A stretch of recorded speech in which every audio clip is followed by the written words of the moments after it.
Buenas tardes. Bienvenidos al canal de YouTube del Centro Sefarat Israel y la presentación de este libro con el título El Holocausto y la España de Franco, publicado el mes pasado por la editorial Turner. El libro analiza la actitud de la dictadura de Franco con respecto al Holocausto y su reacción ante la persecución de los judíos europeos. Una actitud que osciló entre la indiferencia, la colaboración pasiva y la ayuda selectiva a unos pocos judíos, sobre todo, pero no exclusivamente, a los de origen sefardí y principalmente gracias a la labor de algunos diplomáticos. El libro contiene las aportaciones de 3 historiadores, empezando por un análisis de la evolución del antisemitismo en Europa y en España y la actitud de Franco ante la persecución de los judíos, escrito por el historiador profesor Enrique Moradillos. Enrique es catedrático de Historia Contemporánea de la Universidad de Extremadura y miembro de número de la Real Academia de la Historia. Recibió el Premio Nacional de Historia de España correspondiente a 2017 por su obra con el título Historia mínima de la Guerra Civil Española. Entre la cantidad de los libros publicados por Enrique Moradillos, quisiera destacar 2 de entre ellos por estar especialmente relacionados con nuestra temática. Es La semilla de la barbarie, publicado en 2009, y Franco frente a Churchill, España y Gran Bretaña en la Segunda Guerra Mundial, de 2005. La segunda parte del libro que tenemos el honor de presentar hoy está escrita por Santiago López Rodríguez. Trata primero de la diplomacia española durante el Holocausto y añade un capítulo sobre la España de Franco y el descubrimiento del Holocausto, es decir, sobre lo que se podía saber en España, sobre los crímenes que se estaban perpetrando por la Alemania nacionalsocialista y sus colaboradores y qué es lo que se publicaba sobre ello en los medios españoles. Santiago López es doctor por la Universidad de Extremadura y actualmente investigador en el Centro Hugo Valentin de la Universidad de Uppsala en Suecia. El título de su tesis doctoral fue El servicio exterior de España durante el Holocausto en la Francia ocupada, 1940 a 1944. Finalmente, César Reina Simón, profesor de la Universidad de Extremadura, investigador del grupo Use of the Past de la Universidad de Lisboa, aporta al libro un análisis microhistórico esclarecedor de la prensa extremeña de perfil católico y falangista durante la República, la Guerra Civil y el primer franquismo. Lamentablemente, César Reina no puede estar con nosotros para esta presentación, pero lo están, como vemos, Enrique Moradillos y Santiago López, a quienes escucharemos después de las palabras que nos dirige ahora Ricardo Cayuela, director editorial de Turner. Por favor, Ricardo, te escuchamos. Muchas gracias, Jessica San Román, y muchas gracias al Centro Sefarat Israel por abrir este espacio para un libro de Turner. No puede ser presencial en la mítica sede de la calle Mayor 69, pero estamos en vivo y eso también nos permite sumar a un público más amplio. Decir simplemente que para Turner tener a Enrique Moradillos en su catálogo es un timbre de orgullo.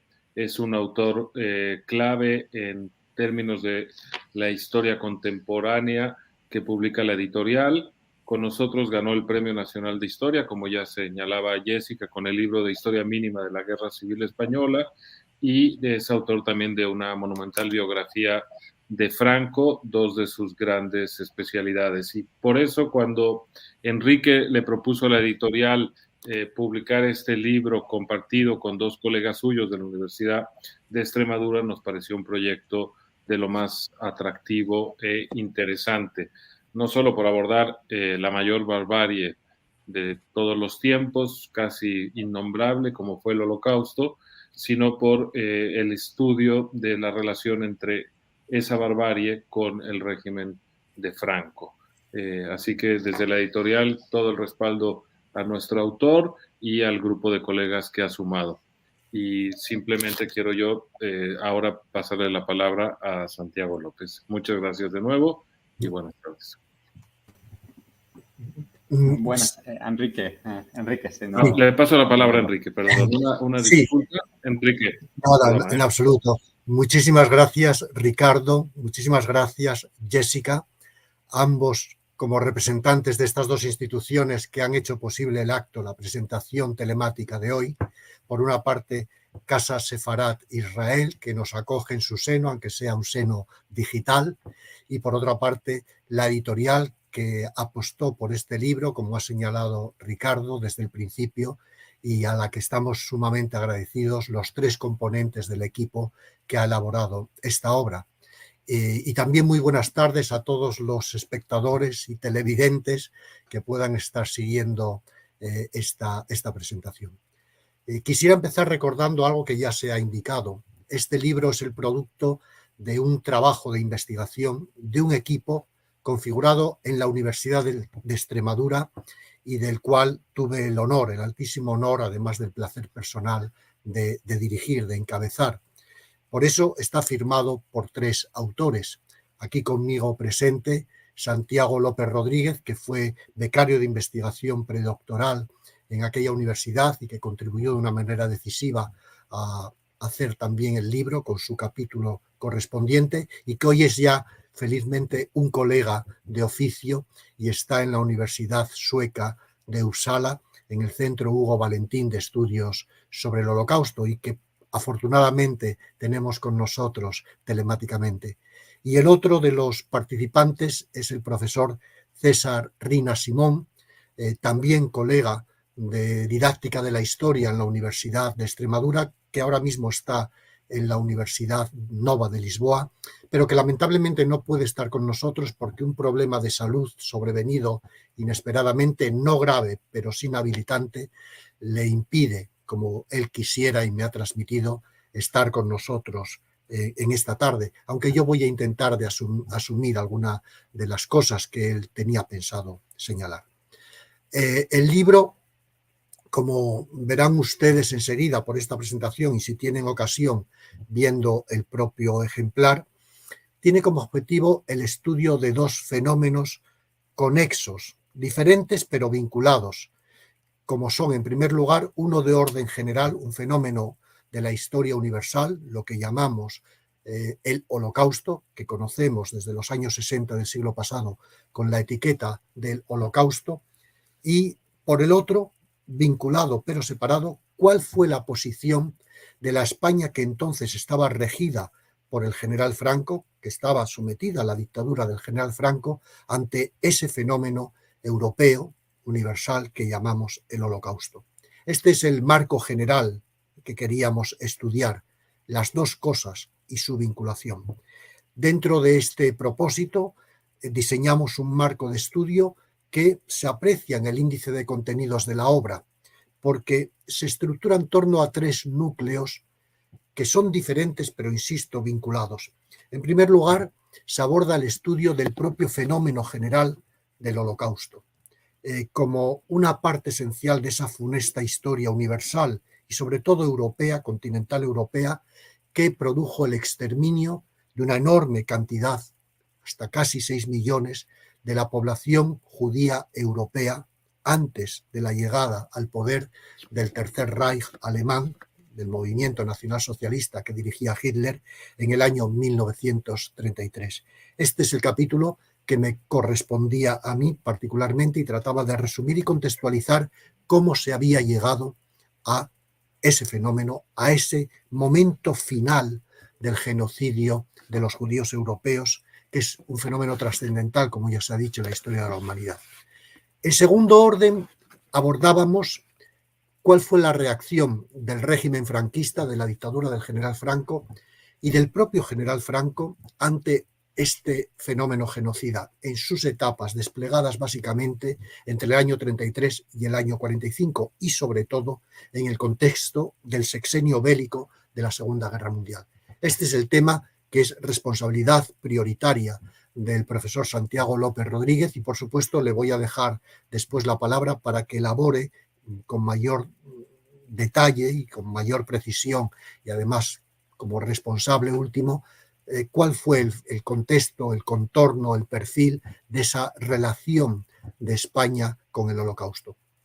Y finalmente hay un tercer apartado, tercer capítulo, que va descendiendo, como ven, desde lo universal a lo nacional y termina en lo regional. Hay un estudio micro histórico reducido en tiempo y espacio a la comunidad de Extremadura, a la región extremeña, y a los años que van desde 1931 a 1945, por lo tanto, Segunda República, Guerra Civil y Guerra Mundial, de las manifestaciones de judeofobia y antisemitismo que pueden rastrearse en esta región a través del estudio de su prensa. Esta es la obra que emprendió de una manera, yo creo que magistral, como el otro autor del libro conmigo, el profesor César Rina Simón. Es un estudio, por tanto, microhistórico, pero no local. Tiene trascendencia nacional e internacional. Trataba de situar el fenómeno general no solo en el marco europeo y español, sino también regional, en este caso extremeño, a través de las manifestaciones judeofóbicas o novedosas antisemitas que se permitían rastrear en la prensa católica y falangista que se producía y se divulgaba en esta comunidad autónoma de Extremadura. Bien, dicho ya cuál es el contexto general, puedo decir que mi capítulo sintético sobre el Holocausto pretendía, por tanto, empezar dejando claro al posible lector cuál fue el proceso que condujo, el proceso histórico largo y dilatado que condujo a ese genocidio.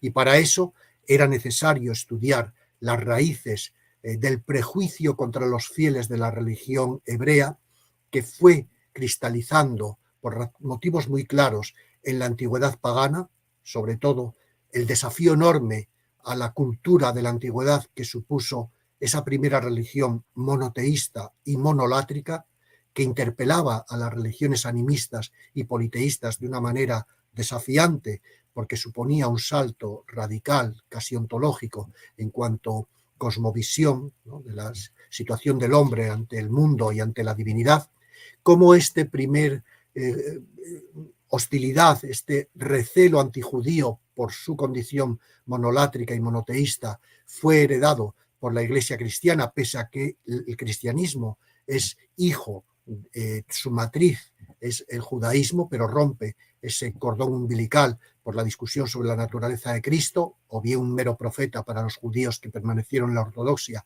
o bien el Hijo de Dios encarnado para los nuevos judíos convertidos luego en cristianos. La antigüedad y la Edad Media y moderna en el mundo cristiano mantuvo ese legado de hostilidad por motivos religiosos y culturales, pero sin poner en duda que los judíos eran parte del mismo tronco de la humanidad, solo diferentes en su culto y en sus tradiciones prácticas religiosas.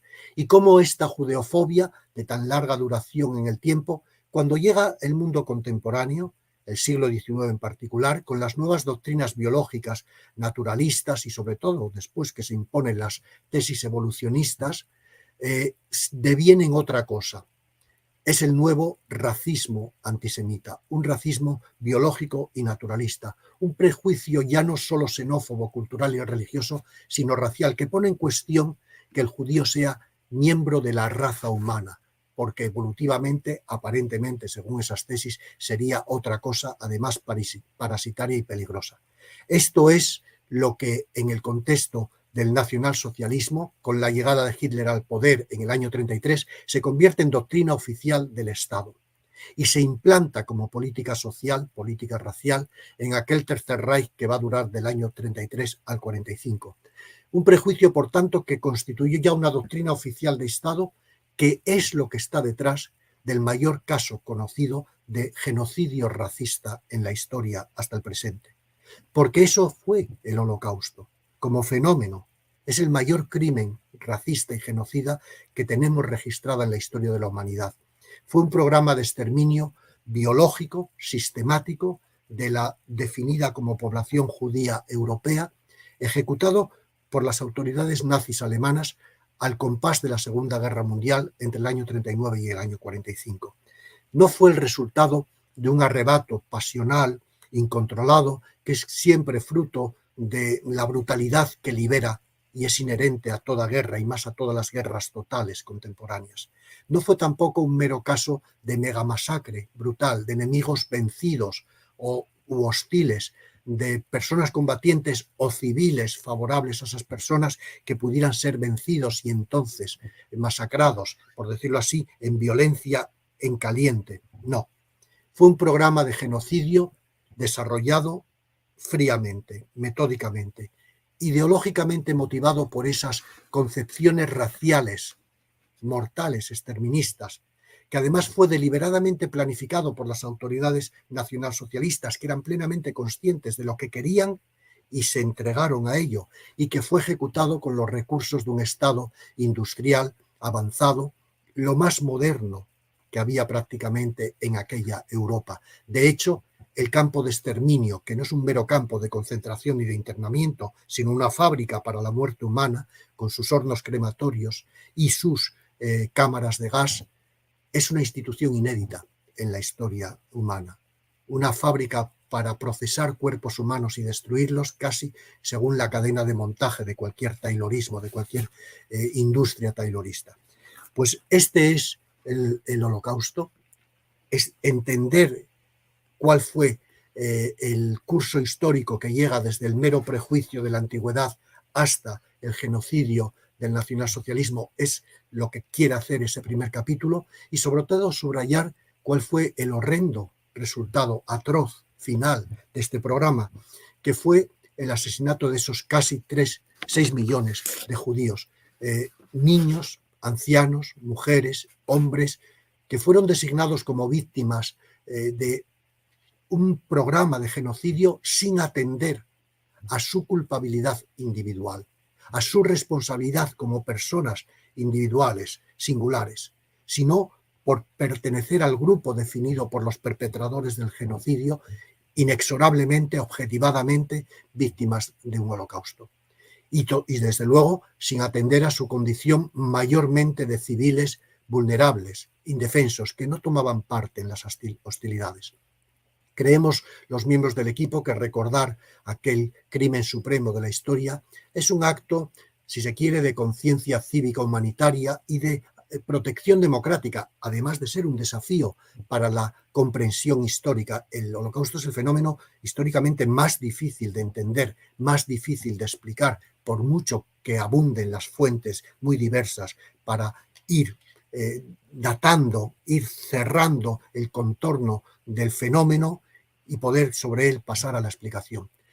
Debemos conocer la secuencia histórica que liga un mero prejuicio informal con un paso posterior, la discriminación en el seno de una sociedad, con otro posterior, la segregación física y territorial de los miembros designados como prejuiciados y discriminados, para finalmente, en un cuarto estadio, poder proceder a su exterminio, casi como consecuencia lógica. Hay que conocerlo por una razón que un superviviente del campo más importante, Auschwitz, el escritor italiano Primo Levi, supo exponer de una manera sencilla y certera que me gustaría recordar. Decía Primo Levi que si el mundo llega a convencerse de que el Holocausto no ha existido, sería mucho más fácil proceder a hacer un nuevo Auschwitz, y con una cautela: esta vez no es seguro que solamente devorara en su seno a judíos.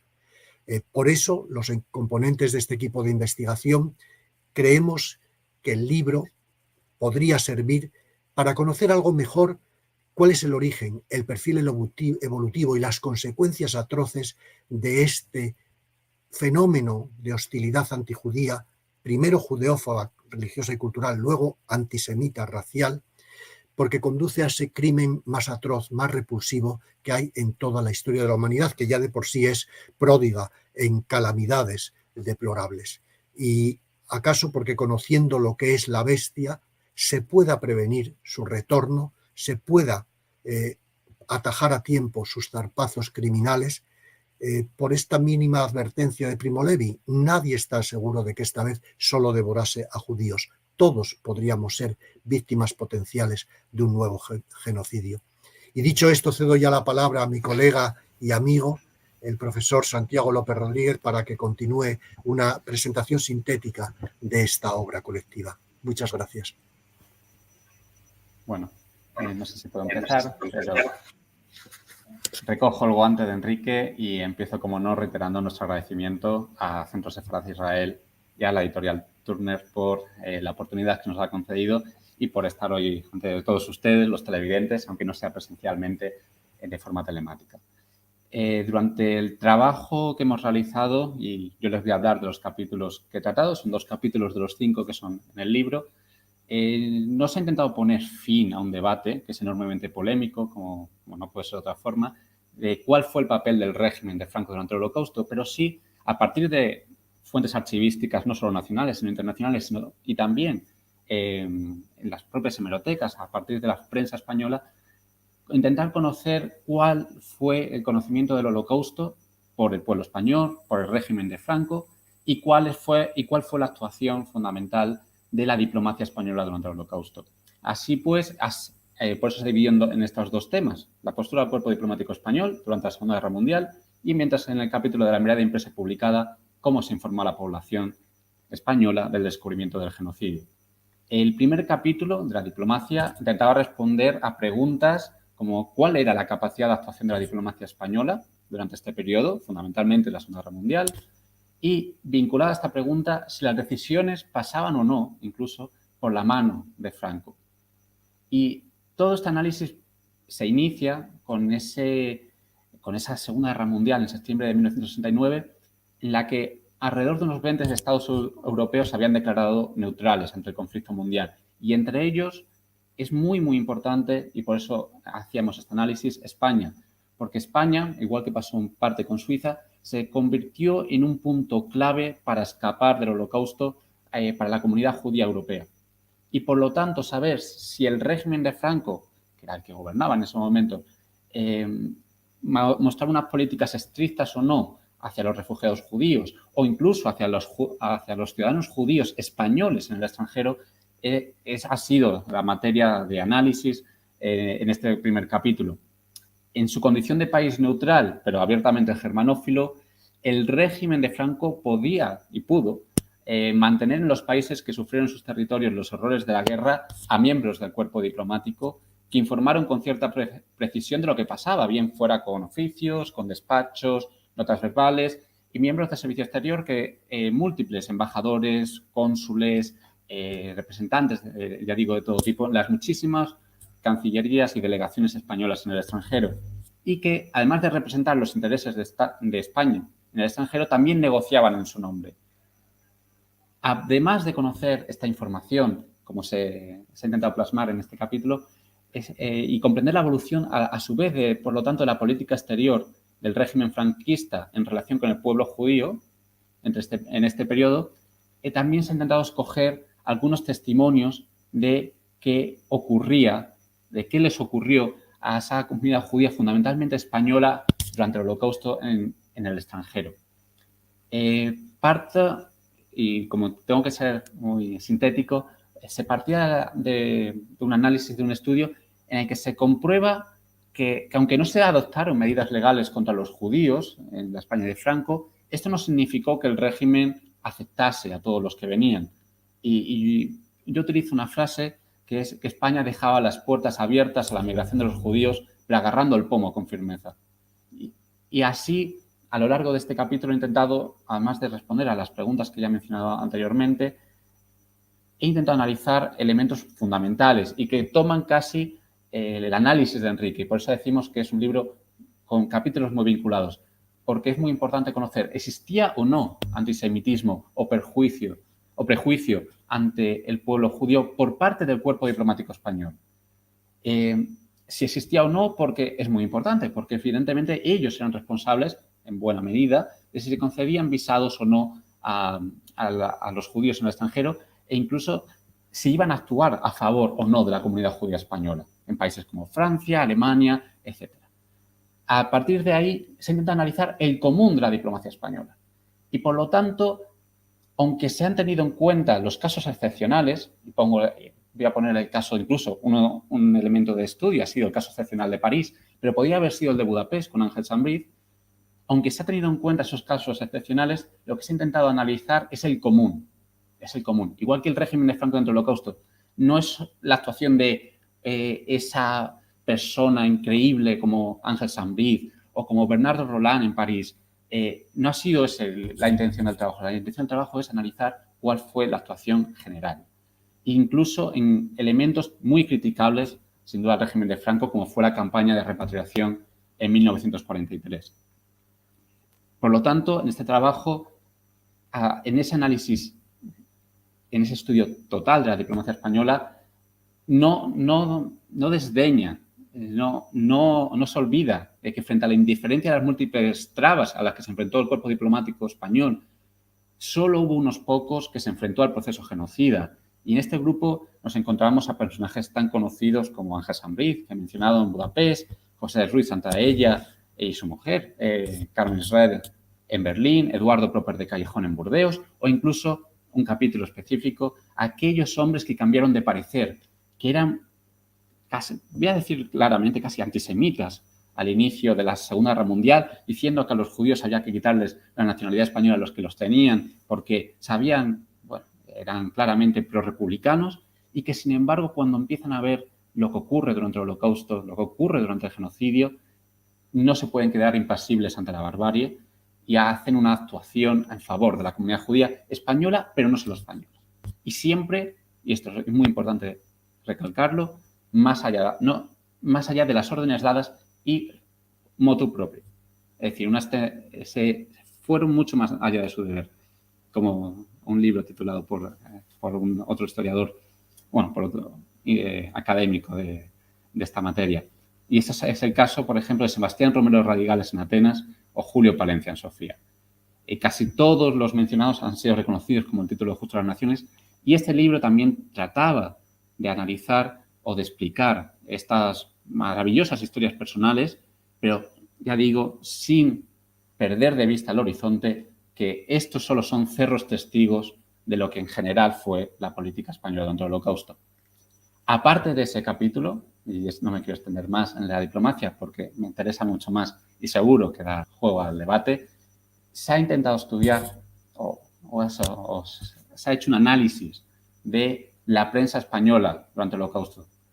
¿Para qué? Pues para ver cuál fue la postura del régimen, ya que teniendo en cuenta que era un sistema dictatorial, era un régimen dictatorial, la prensa estaba enormemente controlada con el servicio de censura. No obstante, siempre hay ciertos cauces, hay ciertas libertades, ciertos márgenes de actuación, igual que ocurría con los diplomáticos. Y, por lo tanto, si un diario no se desvinculaba, si los diarios de empresa, como puede ser, por ejemplo, ABC o La Vanguardia, o algunos como el Diario Católico ya, reflexionaban o analizaban las noticias que llegaban del Holocausto, del genocidio, siempre, ya digo, muy sesgadas, de una forma u otra. Y, por lo tanto, en este capítulo se intenta ver si existían diferencias entre los medios católicos, entre los medios de empresa, entre aquellos a lo mejor más monárquicos o no. Incluso, y fundamental, cuáles eran las directrices del régimen. Porque es interesantísimo encontrarnos cómo, incluso en el sistema gráfico, incluso las fotografías evolucionan. Y frente al soldado alemán victorioso que ocupa las portadas y las noticias de la prensa en los años 40, 41, 42, sin embargo, como en los años 43, 44, 45, el régimen tiene que moderar su germanofilia y empezar a dar otras noticias.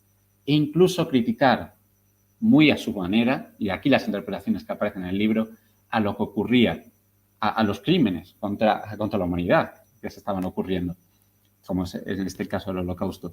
Y es así, en este capítulo, donde se refleja a partir de noticias a lo largo de la Segunda Guerra Mundial y sobre todo en el 45, es decir, cuando empiezan a liberarse los campos de concentración y de exterminio, finales del 44, inicios del 45, cómo se desvela la información y cómo se dan estas noticias.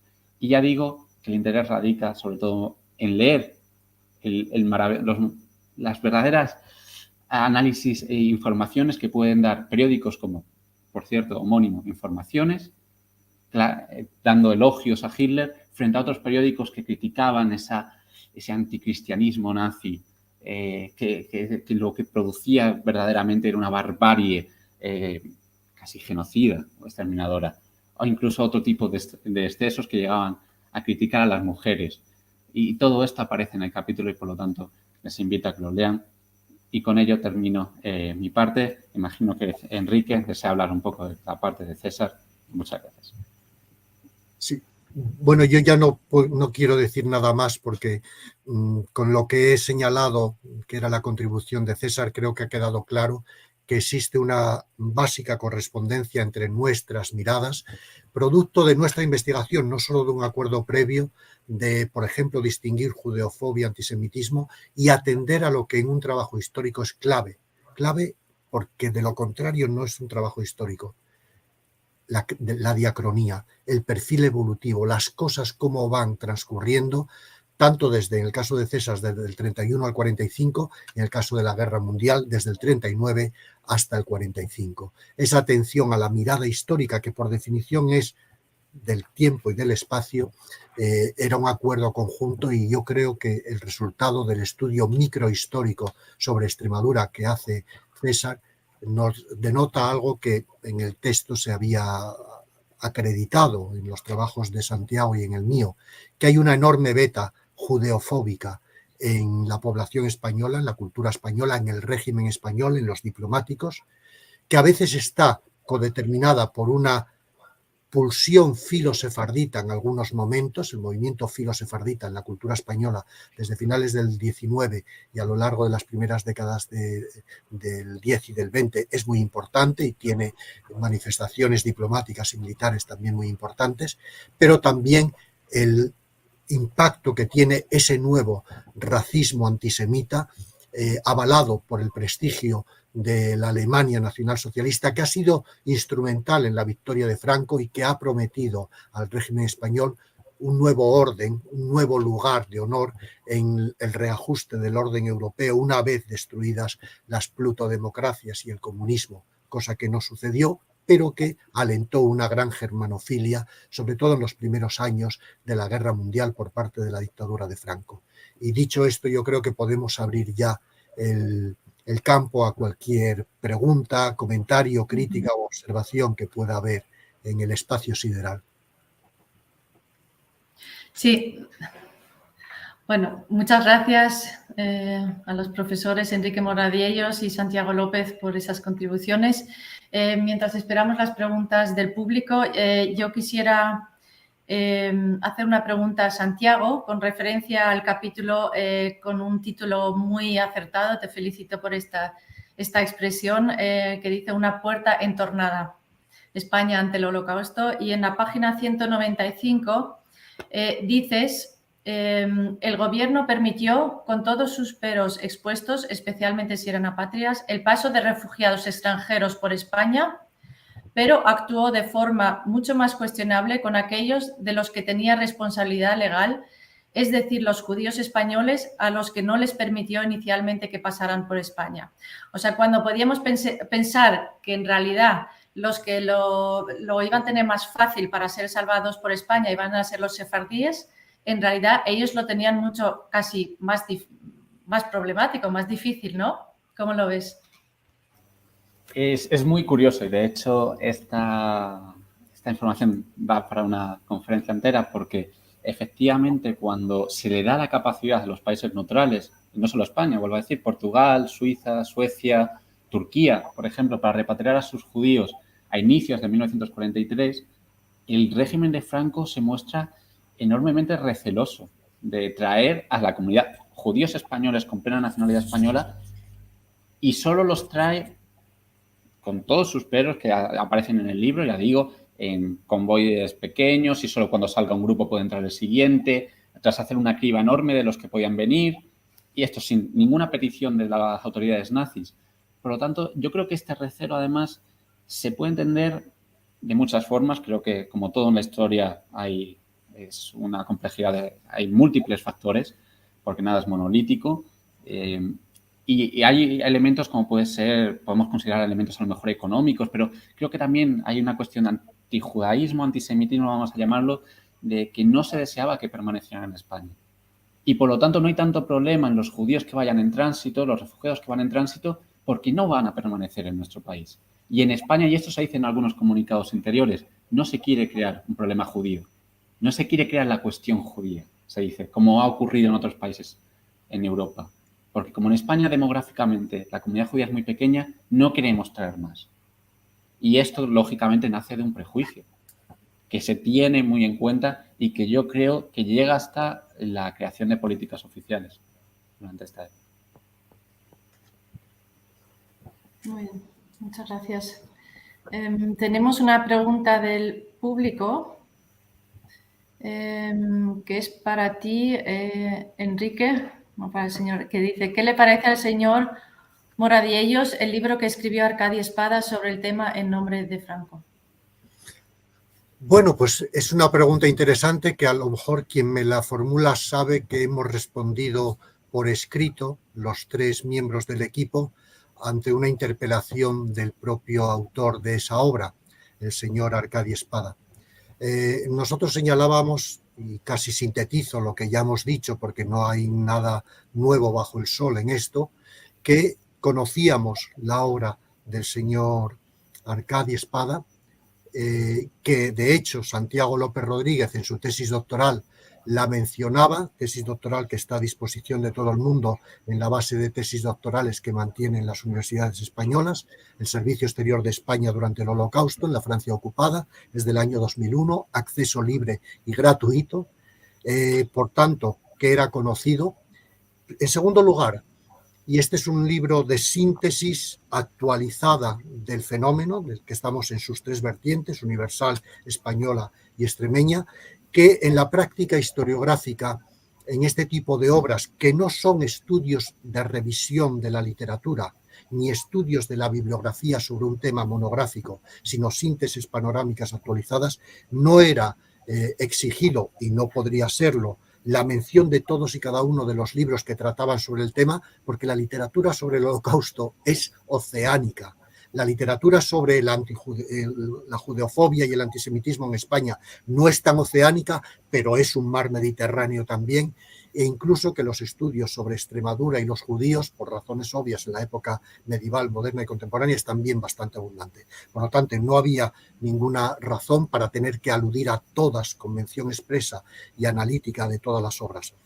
Esto en la práctica historiográfica, que obviamente alguien que no es historiador pudiera desconocer.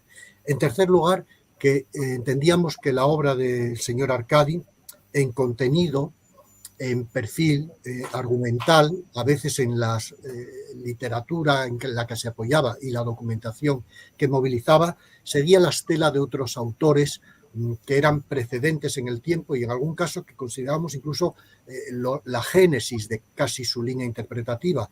Y citábamos, si no recuerdo mal, al rabino Lipschitz, citábamos al periodista Federico Isart y también al historiador David Salinas.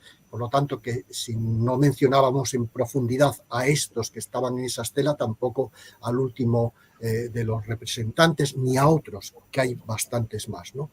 Y finalmente, que conociendo la obra de don Arcadi, que es muy estimable, muy respetable en valores literarios y periodísticos, no la interpretábamos como de la naturaleza canónica, absolutamente imposible de mencionar, que él particularmente se otorgaba a sí mismo por varios motivos. Uno, por la focalización tanto temática, la Hungría del año 44, espacial, como cronológica, la Hungría del año 44, y particularmente desde que los alemanes intervienen en el país a principios de este momento del año 44 y hasta finales del momento en el que los soviéticos entran en la ciudad, en el 44.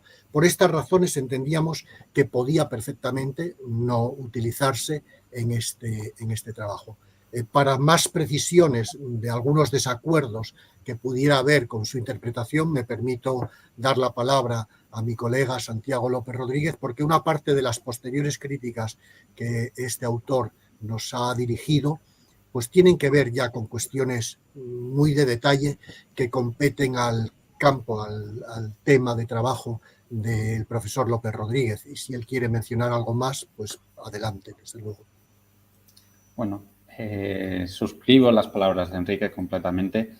Creo que, igual que no hemos utilizado bibliografía específica sobre romeros radicales, o sea, en concreto, pese a que hay algunos trabajos, Matilde Morcillo, estoy pensando, o de otros historiadores o de otros académicos, porque, bueno, simplemente cuando uno hace un trabajo de síntesis sobre la diplomacia española durante el Holocausto, tema tan enormemente complejo, si una tesis doctoral, como yo he hecho sobre solo Francia, son 800 y pico páginas, entiéndanme, y ahí pueden encontrar 60 páginas de bibliografía. Ahí sí se puede hacer ese trabajo de estado de la cuestión, pero un trabajo para el público general no se puede escoger todos los temas. Y se han leído, pero que se hayan leído no significa que no se puedan seleccionar por criterios incluso históricos. Digo criterios históricos porque incluso en algunas de las citas o referencias no son correctas. Pero digo, no son correctas históricamente y comprobables, teniendo los documentos a mano.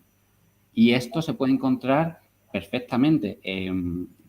Por ejemplo, y voy a ponerlo simplemente como ejemplo, cuando el señor Arcadio Espada referenciaba la obra de Martínez de Bedoya, que era agregado de prensa en Lisboa, todo lo que comenta Bedoya no hay referencia documental alguna en ninguno de los archivos, ni en el archivo del Ministerio de Exteriores español, ni el Archivo General de la Administración, ni en la Jefatura del Estado y Presidencia del Gobierno, pero tampoco hay ninguna referencia documental supuestamente con las organizaciones judías con las que supuestamente el régimen, bueno, el ministro Jordana, había iniciado esa labor de apoyo a la comunidad judía para el paso, ni en el World Jewish Congress, ni en el JDC, el Joint Distribution Committee en Estados Unidos, ni el World Refugee Board. Por lo tanto, uno no puede simplemente, a partir de una teoría, sin ninguna referencia documental, creer palabras porque alguien lo ha escrito, porque me viene bien para mi hilo argumental, porque eso no es un trabajo histórico. Y por esas razones se optaron por otros trabajos académicos que yo puedo hablar por mi experiencia, y vuelvo a decir, nada está escrito, nada está grabado en piedra. Yo me puedo equivocar perfectamente, pero al menos yo he podido encontrarme esa propia documentación y esos documentos en los propios archivos españoles, extranjeros, en Israel. Y he podido ver con mis propios ojos que no solo de organizaciones españolas, esto también es importante, en archivos extranjeros se puede contrastar esta información. Y por esas razones y otras tantas que podríamos, creo que ha sido el criterio que hemos seguido, sea adecuado o no, pero creo que al menos yo mantengo, creo que hicimos lo correcto en ese sentido. Muy bien. Precisamente que estás mencionando las fuentes y los archivos, tenemos una pregunta relacionada con ello y la dirigimos al profesor Enrique Moradellos. ¿Existe algún documento escrito de mano del propio Franco que hable sobre el mundo judío? Pues la respuesta es que sí. Naturalmente, el general Franco, a lo largo de su vida pública, desde que era un cadete que va a Marruecos, donde permanece 10 años, allá por 1912, y hasta el año 45, que termina nuestro estudio y termina el fenómeno del Holocausto, escribe en público y en privado sobre cuestiones que tienen que ver con los judíos. Afronta el debate de qué papel juegan los judíos en el mundo y en la propia historia de España. Y es aquí donde podremos apreciar la existencia de 3 componentes doctrinales que son manifiestos en estos escritos. Siempre hay una instintiva judeofobia de raigambre cristiana integrista, de la tradición judeófoba cristiana desde la Edad Media hasta la contemporaneidad, que están permeando las opiniones del general Franco. Hay muchos documentos probatorios. Yo subrayo uno del año 1943, el mes de marzo del año 43, cuando está a punto de caer el régimen de Mussolini en Italia, porque los aliados ya han ganado la guerra en el norte de África y poco después, en el verano, van a dar el salto a Sicilia, haciendo descomponerse el fascismo. Bien, pues en este momento en el que Franco parece que tiene algo de temor por la situación del Papa, de Pío XII, que está en Roma, que es la capital del fascismo, pero que también tiene tropas alemanas cercanas, cuando el Vaticano tiene el temor a su propia seguridad por una posible reacción alemana ante las declaraciones progresivamente menos tibias y más condenatorias hacia la persecución antisemita, el general Franco le escribe una carta personal entregada en mano por valija diplomática al Papa, donde le advierte de que, ojo, en esta guerra los judíos, con su tradicional odio a la civilización cristiana, pueden estar aprovechando las cosas para acabar con nosotros, con el cristianismo. Eso es un ejemplo de la fuerza que tenía en su concepción esta tradición, esta beta judeofóbica casi instintiva, porque era la que se había mamado en la formación como cadete, como cristiano, como hijo de una familia muy piadosa, el general Franco, y casado también con una mujer muy piadosa. Pero también hay otra beta que algunas veces queda ensombrecida, que es que como oficial que se formó en Marruecos, tenía también una pulsión filosefardita. ¿Por qué? Porque hay que tener en cuenta que los militares españoles que a partir del año 1909 empiezan las guerras de Marruecos, hasta que terminan en el año 26, allí se enfrentan a un enemigo, el moro bárbaro y atroz, que en el 21, en Anual, mata a miles de españoles que se habían rendido y habían depuesto las armas. Es el vengativo, el cruel, el verdaderamente traidor y enemigo. Pero en Marruecos se encuentra una población sefardita de los que habían huido y habían sido expulsados en 1492, que les hablan en español, que reciben como libertadores a los españoles porque les elevan en condición civil y les liberan de la situación humillante y subordinada que tenían en las comunidades musulmanas que son colonizadas. Ejercen como exploradores para el ejército español, ejercen como intérpretes, como apoyo logístico, y este apoyo que reciben hace que una gran parte de los militares españoles sean enormemente filosefarditas. Tanto es así que el decreto que permite a los sefarditas pedir la nacionalidad, por tanto, de alguna manera cesar con la expulsión, es obra de la dictadura militar de 1924 del general Primo de Rivera. No es obra ni de la República ni del régimen liberal previo. Son los militares, gobernando España ya con mando militar en plaza, los que dan ese decreto. Y hay también, en los años ya de la Guerra Mundial, demostradamente una complicidad pasiva con las tesis antisemitas que empiezan a calar en la población, sobre todo más cercana a Alemania y sobre todo en los sectores falangistas, más que en la prensa nacional católica. Esa complicidad rayana en la cooperación con el Holocausto es suficientemente manifiesta, aparece claramente en algunos de sus discursos donde vuelve a retomar la idea de que los judíos son un problema para todas las naciones, menos mal que aquí no los tenemos, son codiciosos, son avaros, son traidores por definición, por raza, y hay que tener cuidado con ellos. Estos tres elementos codeterminados van viéndose a lo largo de ese periodo de la Guerra Mundial cómo cambian, pero están ahí y son obra del propio Franco, son sus discursos, sus escritos, sus orientaciones políticas, sus artículos, algunos publicados, otros meramente notas en cada uno de los despachos que va recibiendo. Por lo tanto, sí, se puede decir, Franco escribió sobre la cuestión judía directamente. Muy bien, gracias. Tenemos otra pregunta desde el público. ¿Cómo se entiende la acción de Sansbriz dentro de la política exterior española de perfil, de perfil frente a judíos? La acción tan voluntariosa, dice. Yo dejaría que Santiago respondiera, porque se nos ha dicho algunas veces que no hemos prestado suficiente atención a la obra de Sansbriz en nuestro libro. Bueno, esto es matizable. Está mencionado, pero es que ese caso es el más conocido de todos, porque es tan evidente que fue uno de los primeros justos entre las naciones del Estado de Israel.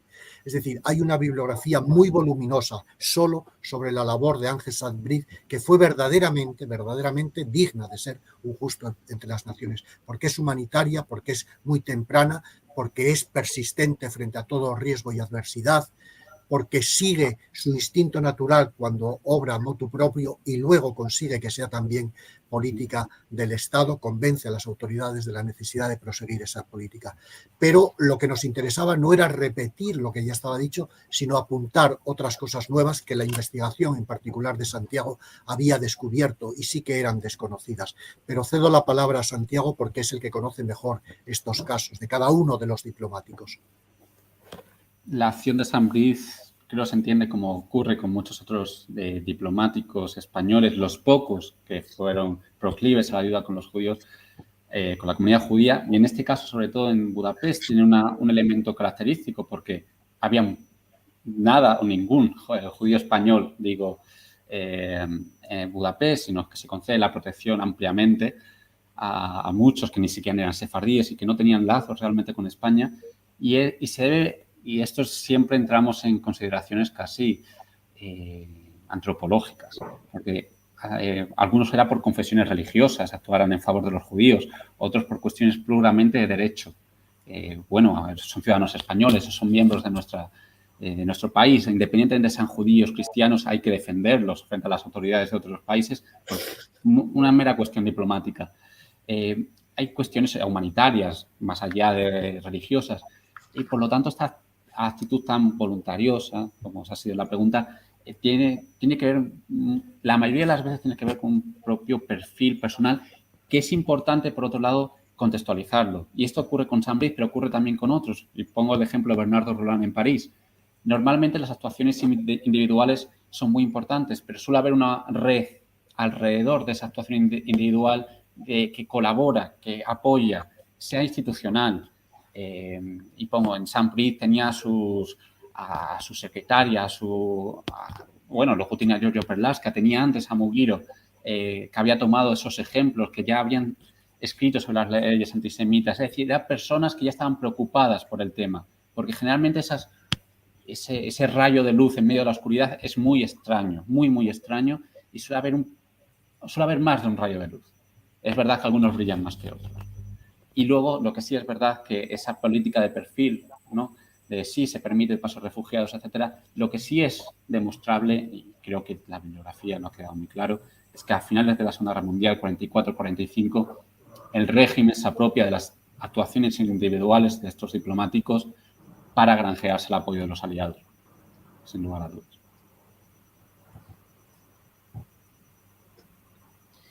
De acuerdo. Hay aquí, ya os invitamos después a ver los comentarios que hay también dentro del chat en nuestro canal de YouTube. Hay también una pregunta de Cristina Calandre, también que ella recuerda que en su opinión, ella dice, sí hubo legislación antijudía y como la norma de paso de fronteras de 1939 que se aplicó a sus abuelos judíos polacos. Y también recuerda la ley antisemita de depuración del Colegio de Médicos de octubre de 1939. ¿Cuál es vuestra opinión sobre ello? Bueno, yo me permitiría decir que haya legislación antijudía en España es inexacto. Esa normativa de paso, me parece, de la primavera del año 39, tiene como objetivo, y si se ve el texto literal, a los refugiados republicanos que acaban de pasar en las 7 semanas que van de enero a principios de febrero del 39 a Francia, que son como mínimo probablemente 600.000 personas. Es una medida para que los cónsules y los diplomáticos extremen el cuidado, no vaya a ser que vuelvan o que quieran volver o pidan protección consular, lo que era la escoria, según ellos, de los republicanos vencidos. Es una medida básicamente orientada a estos, a los republicanos, a los que llamarían masones, liberaldemócratas, comunistas, cómplices de la República, etcétera. Y efectivamente menciona a los judíos, pero no es una legislación antijudía. Cuando se lee el texto, se ve a todos los que cita y al final los judíos como unos más de ese contubernio judeo-masónico bolchevique. Y la ley de represión de la masonería y el comunismo es de la masonería y el comunismo. No hay una legislación parecida a la que Italia a finales del año 38 aplica. Se le pide muchas veces al régimen que la aplique en la península, en España y sobre todo en el protectorado. Cuando los alemanes se imponen y están ya en el consulado de Tánger, piden una y otra vez que se aplique y no se hace. No se hace porque no se puede hacer, porque el régimen no puede, por su composición interna, dar ese paso. Esto no es el fascismo italiano, mucho menos el nacionalsocialismo alemán. Es un régimen de combinación nacional-católico, falangista y de enemigos todos de la República, y el principio de unidad es la hostilidad a la democracia y a lo que entendían que eran estos enemigos de la democracia, su secuela, que es la revolución social. Por lo tanto, lo primero es eso, y que haya colegios como cita, o incluso individuos o ayuntamientos que tengan medidas judeófobas era lo más tradicional en España, empezando por los estatutos de limpieza de sangre desde el siglo XIV. No se puede elevar a condición de leyes antijudías las manifestaciones de judeofobia, porque es equivocado, sencillamente porque es coger el caso para elevar la categoría general, y eso es históricamente muy equívoco, al menos en mi opinión. Santiago, si tienes algo que añadir. Simplemente para añadir, porque además lo tenía delante, se estaba refiriendo, imagino que la pregunta, a la orden circular número 90 de mayo del 39. Y es que si uno lo lee literalmente, deja muy claramente lo que comentaba ahora mismo Enrique, porque pone, deberá negarse el pasaporte y en su caso el visado, y hace una clara relación a las personas a las que se les debe negar, con clara alusión y con claro, vamos, se dice claramente que a los rojos y a los masones no, independientemente de todo, y pone, y dice, y a los judíos, salvo aquellos que tengan, y leo literalmente, excepto aquellos en que concurran especiales circunstancias de amistad a la España y adhesión probada al movimiento nacional. Por lo tanto, frente a esos elementos de la anti-España, como era el masón o el rojo comunista, el judío también es un elemento que hay que tener en cuenta, porque es un elemento de la anti-España, pero está a un nivel inferior. Hay una gradación, digamos, de elementos a los que hay que tener cuidado y que son peligrosos, y por lo tanto se ve, ya digo, en la propia cita de esa orden circular de mayo del 39, que además es modificada en la orden circular, si no recuerdo mal, estoy hablando de memoria, en junio de 1940, bueno, es la orden circular número 152, que aparece mencionada en el libro y por lo tanto está también ahí. O sea que, y por lo demás concuerdo, estoy de acuerdo con Enrique. Muy bien, muchas gracias. Concluimos pues la presentación de este libro tan recomendado y felicito a todos los tres historiadores que han participado en las investigaciones. Ricardo, ¿quieres añadir algo para concluir? No, también sumarme al agradecimiento de nuevo a Casa Sefarat Israel. Decir como nieto de republicanos españoles en México que la vinculación entre la comunidad judía exiliada en México y la comunidad republicana era muy cercana y había todo tipo de vínculos familiares y culturales, que sí habla de esa cercanía que llegó a tener las autoridades republicanas con la comunidad judía europea, y que yo creo que sirve para entender las reticencias también adicionalmente que tuvo el gobierno de Franco, y como bien se señala en el libro de Enrique, Santiago y César.